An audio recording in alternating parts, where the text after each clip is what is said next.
Hey guys, welcome to this episode of JakeMakes. Today, we're turning a Nerf gun into a propane flamethrower.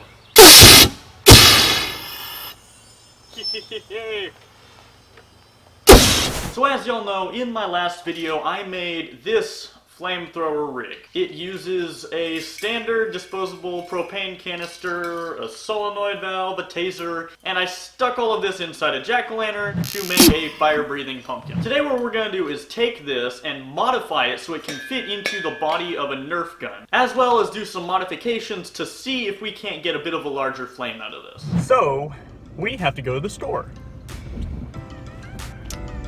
to buy a Nerf gun.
Alright, now the modifications we're doing to this are very, very simple. Basically, we're just going to be adding what I call an accumulation chamber between the propane tank and the valve. Now, what that does is... Let's go to the whiteboard, I'll explain it better there.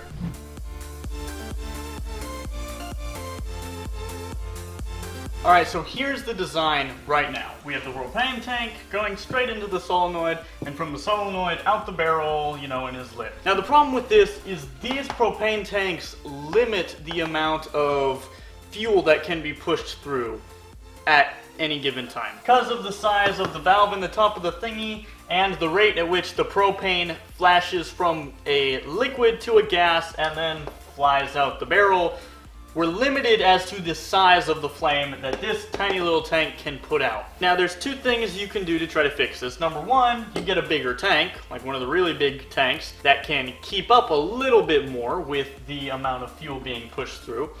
And the second thing you do is turn it upside down so you get liquid propane shooting through the hose instead of the gas that comes up to the top. That'll get you a little bit larger of a burn, not a whole ton. There's a third thing you can do that I didn't mention earlier, and that is to add what I call an accumulation chamber. Right, oops, actually in here. Shoot, I'm gonna have to redraw all this.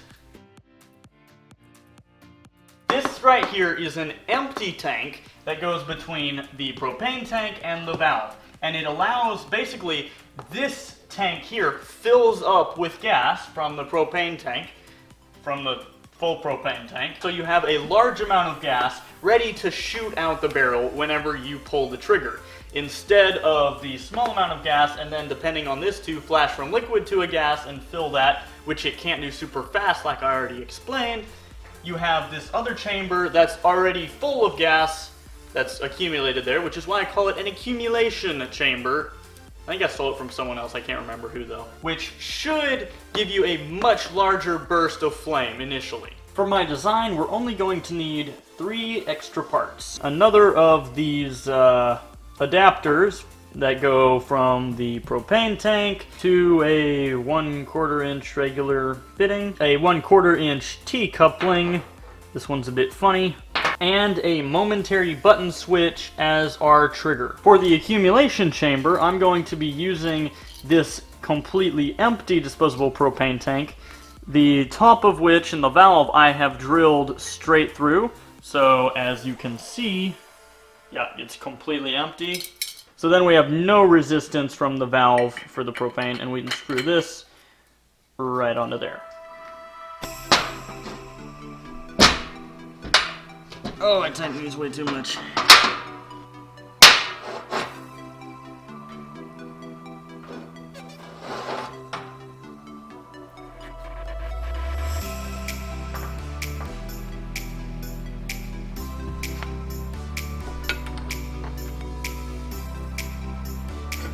You see that little bitty valve in there? Actually, it's not a valve, it's more of an adapter bit. We're not going to need that bit, so I'm going to unscrew it. As you can see, it's threaded in there. I'm just going to unscrew that so it doesn't restrict the flow.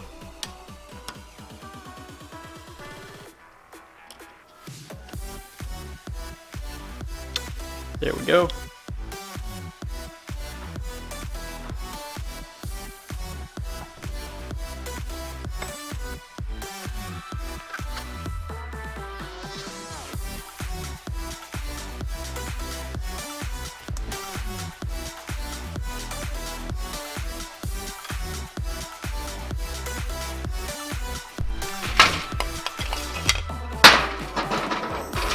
Alright, I added a couple other little fittings right in here that I had lying around. Didn't mention those earlier, just to get the tank as low down to the bottom of the gun as possible. So I have to do minimal cutout for the tank. Here's a bit of a mock-up of where everything's going to go. The propane tank is going to go on top, I believe. That's pretty much the only place to put it that I can think of. I don't know, I could stick it down there too.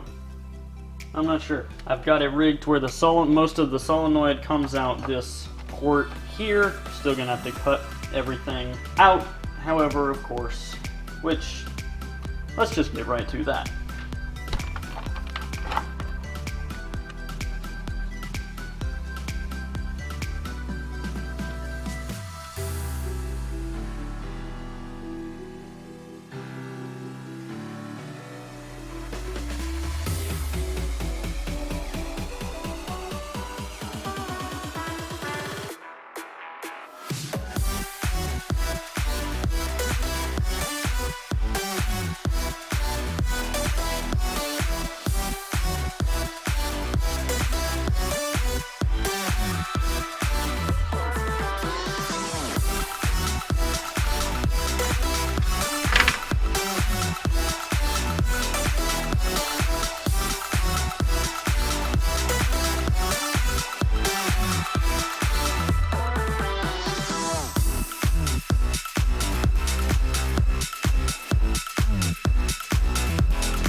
Alright, now for the first test.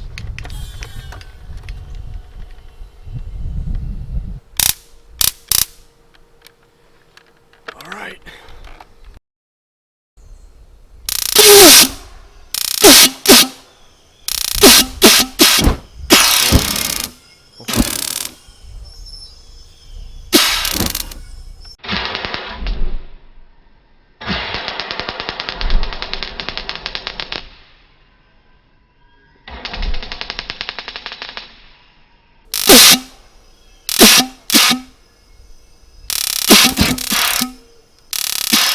I need to work on my ignition system.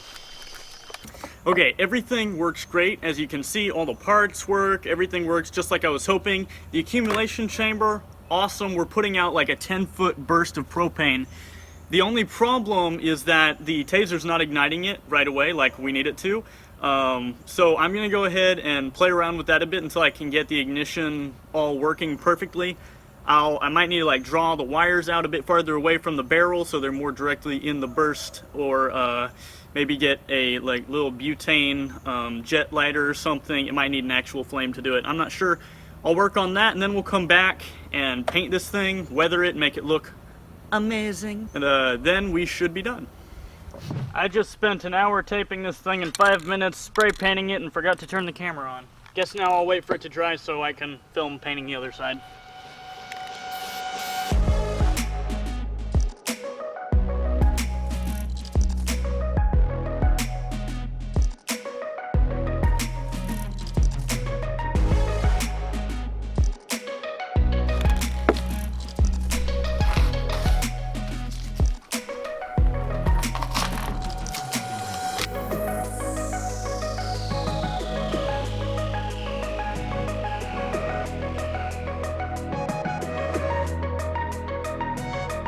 Now, as you can see, what I'm doing is going over and adding more detail. Certain black parts I'm painting in, I'm adding a few other colors, and then I'm doing a bunch of weathering to make it look old and used and abused and just all around better looking. Just using a bunch of acrylic paints and some brushes to do that.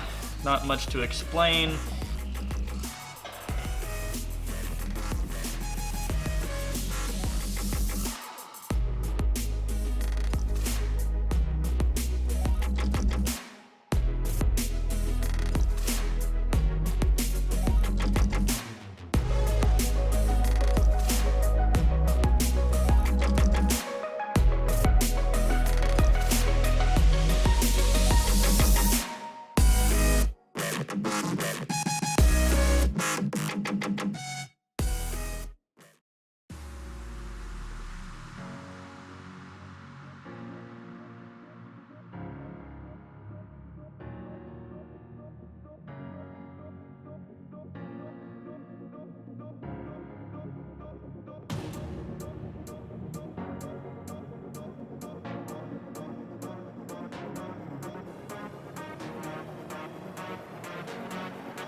Whoa! Yeah.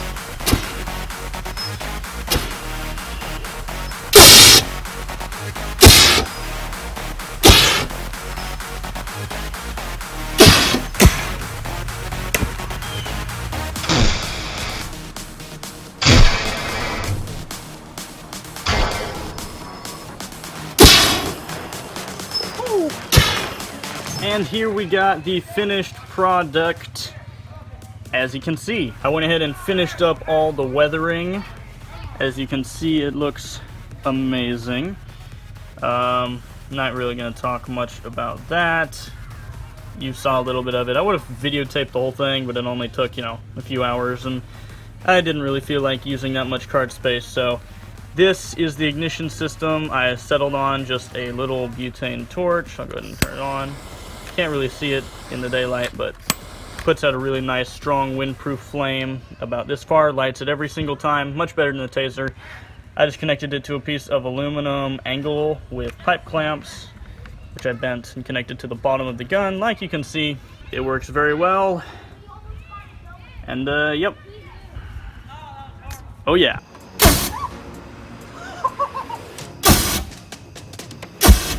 Okay, that. Wow.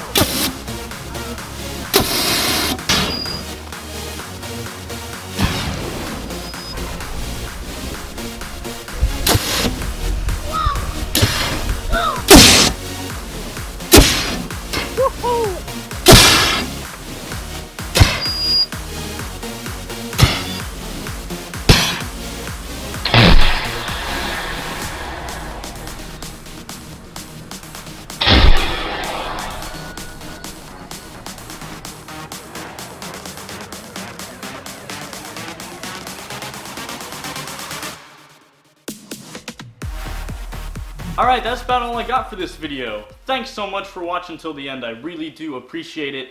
Hit that like button. I would, I mean, that'd be really nice.